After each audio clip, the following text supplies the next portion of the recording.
ರಾಷ್ಟ್ರಪತಿ ದ್ರೌಪದಿ ಮುರ್ಮು ಅವರು ಉಭಯ ಸದನಗಳ ಜಂಟಿ ಅಧಿವೇಶನವನ್ನ ಉದ್ದೇಶಿಸಿ ಮಾತನಾಡುವುದರೊಂದಿಗೆ ಸಂಸತ್ತಿನ ಬಜೆಟ್ ಅಧಿವೇಶನ ಇಂದು ಪ್ರಾರಂಭವಾಗಲಿದೆ. ಎಕಾನಮಿಕ್ ಸರ್ವೆ ಆಫ್ ಇಂಡಿಯಾ ಜನವರಿ 29ರಂದು ಮಂಡನೆಯಾಗಲಿದ್ದು 2026-27ರ ಕೇಂದ್ರ ಬಜೆಟ್ ಅನ್ನು ಫೆಬ್ರವರಿ 1ರಂದು ಮಂಡಿಸಲಾಗುವುದು. ಕೇಂದ್ರ ಹಣಕಾಸು ಸಚಿವೆ ನಿರ್ಮಲಾ ಸೀತಾರಾಮನ್ ಅವರು ಬಜೆಟ್ ಮಂಡಿಸಲಿದ್ದಾರೆ.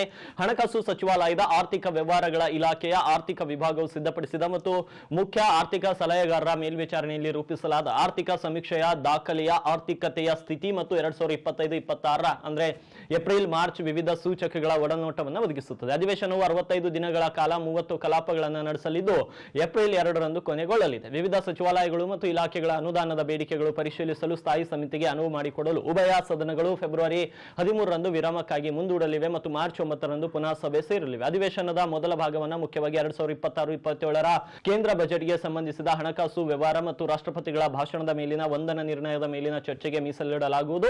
ಈ ಬಾರಿ ಮನರೇಗಾ ಕಾಯ್ದೆ ತಿದ್ದುಪಡಿಯ ಮೂಲಕ ರಾಮ್ಜಿ ಕಾಯ್ದೆಯನ್ನ ತಂದಿರುವ ಕೇಂದ್ರದ ಕ್ರಮವನ್ನು ವಿರೋಧ ಪಕ್ಷಗಳು ಉಗ್ರವಾಗಿ ಖಂಡಿಸಿದ್ದು, ಈ ಕುರಿತು ಬಿಸಿ ಚರ್ಚೆ ಸದನದಲ್ಲಿಯೂ ಕೂಡ ಮುಂದುವರಿಯುವ ಸೂಚನೆ ದೊರೆತಿದೆ.